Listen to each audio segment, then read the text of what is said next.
mechanics of philanthropy tends to be a bit different both in the West and in Africa. So in Africa, you don't have to have resources at hand in order to give.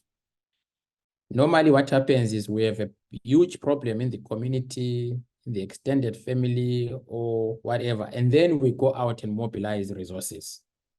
So that's one major nuance, that we actually have problems and then we go and mobilize. That's the predominant approach.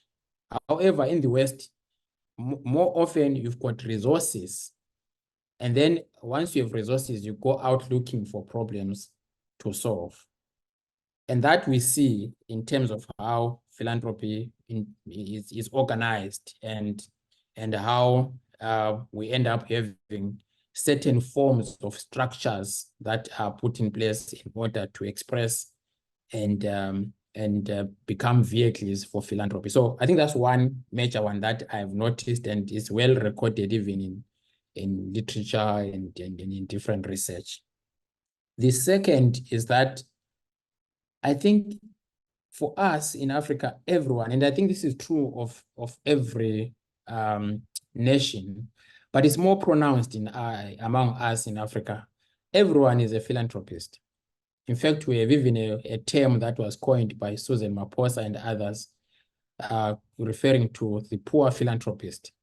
And the poor philanthropist here, they are referring to philanthropy that is practiced for communities, by people who may not be considered rich, or who may not be considered elite or high net worth individuals, but those people give in one form or the other. So if we went back to our traditional practices, we'll be able to identify the different forms of philanthropy.